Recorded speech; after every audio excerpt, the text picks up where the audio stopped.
Hey Dan, it's been a long time since I've made a video. Humble apologies to that. I think you have been as busy as I have. And it's just going to get busier in the next couple of weeks. I'm going to quick give you a rundown of what we have in store. First and foremost, Beth got a full-time job. I don't know if you heard that, but she was working permanent part-time with advancement. And the only issue with that is that there were lots of nights, lots of weekends, not lots, but anytime there was an event, she worked weekends, she worked evenings, she worked long days. She was often emailing at 3 in the morning. Who does that remind you of? And she realized that she really didn't want a career at Winona State. She just wanted a job.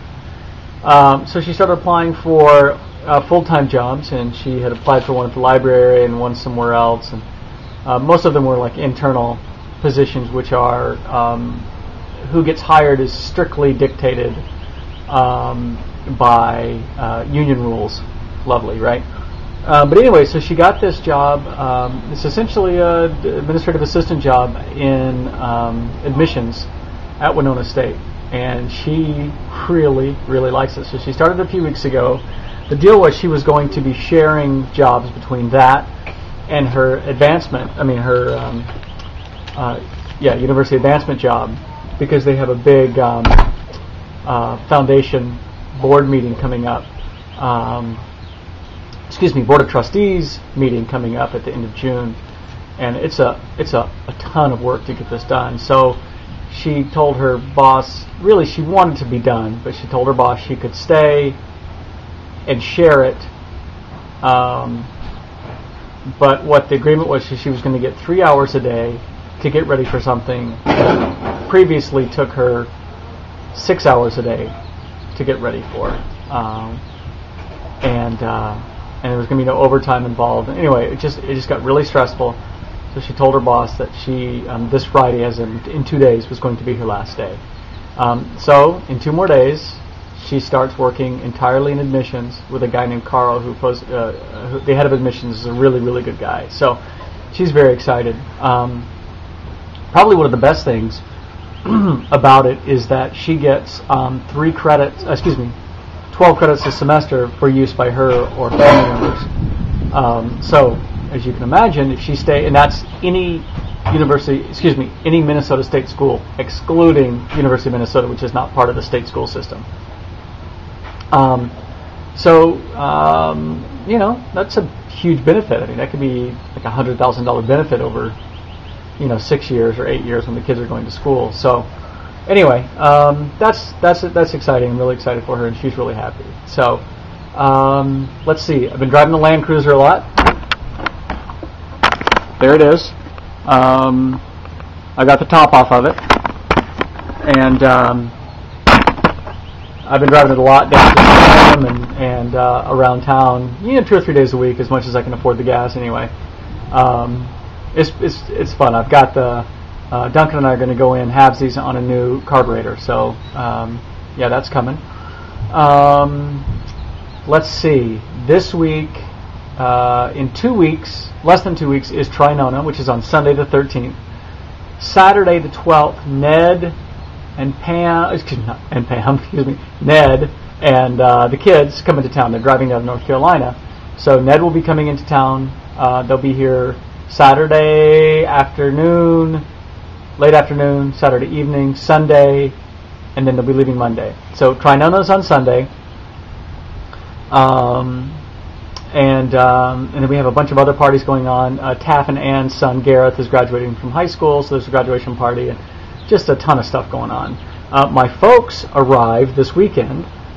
They're staying over at East Lake, and we've already gotten their apartment set up. We're going to go put some pictures and flowers in there for them, so when they get here this weekend, it'll be homey. And so that's pretty exciting. Let's see. Galen's in the middle of his soccer season. First game 5-0. They won. Second game they drew 0-0. They have another game tomorrow. So I'll see if I can get a little. And this is the first season they've been 11 aside full field, so it's pretty exciting. Unfortunately, we have such a hard time getting a team together. They usually have like 1 or 2 subs. So I'm also working on some shelves for work as we speak right now. There's the shelves. So I've just fairly simple, straightforward shelves. I just put a polyurethane finish on them, a spar varnish, which is an outdoor, like a marine varnish, so that it can withstand all the food service. And then I'm working on a longboard with Duncan. There's the longboard. The black stuff is an epoxy, like a wood epoxy that you use to fill rotten wood spots, because there were a couple of bad spots. There were a couple of bad spots in the wood, so what I did is I got some black colorant from the local hardware store, mix it with the epoxy to make it black, fill the spots, and I'll sand it all down. So hopefully it'll turn out really smooth and look really cool. So I showed you the end result. But that's done. We're going to get the wheels going on that probably next week, so that'll be good. Duncan with Shakespeare, he actually got a part in the main stage play. So he is in Comedy of Errors with the main actors. They started rehearsal last night. His friend Emily, who we went to visit in Milwaukee in the spring, is also in the play. Emily's dad is the one who did the Daily News last year. I think I told you about it. And Emily's mom is a text coach for the play. So, and for Shakespeare for Young Actors, they're doing the entire Henry V. I think I told you that. So anyway, he's pretty well booked with Shakespeare for the rest of the summer, which is fine given everything else.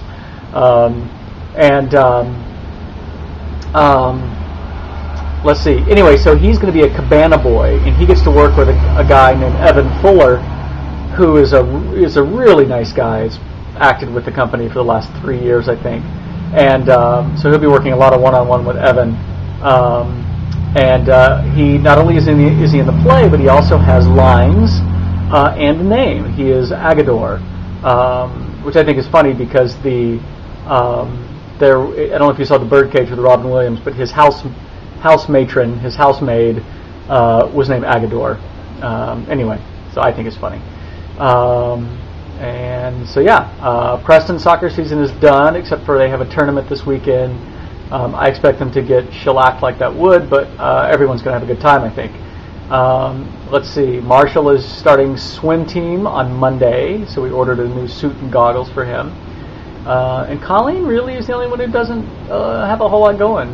Camp. But speaking of summertime, I've been really thinking a lot that I am going to, especially with the older boys, Marshall and up, the doors will be locked in the summer. They will be kicked outside, and they will have to find their own way with their bicycle, checking in only to eat and when the sun comes down. And I just don't see why we can't live like that anymore. I think we can. So there was an interesting op-ed piece in the local paper by obviously one of the local editors, talking about Memorial Day. He was driving around. The weather, by the way, was perfect here, Memorial Day. Absolutely perfect the whole weekend. He said he was driving around on Memorial Day weekend, and on almost every single ball field in town, there was not a single kid on them. And he was just like, where the hell are all the kids? Well, they're all inside playing video games, or they're all inside where their parents can keep an eye on them. I don't know. Anyway, my kids are getting kicked out, and that's that. That includes your kid, Carew. Hope you're watching this. Kicked out, man. Anyway, so it's going to be and of course World Cup starts. So Taff has opened his house. There's games, I think, at 7, 9, and 1, or 7, 10, and 1 every day, or most every day. So anyway, Taff has opened his house to all and sundry. So Eduardo and Juan from Spain and a couple of other guys are all going to show up over there, and we're all going to watch football. So I'm very excited. My 10 minutes is almost up. My gosh, that's my life. So be well, be dead.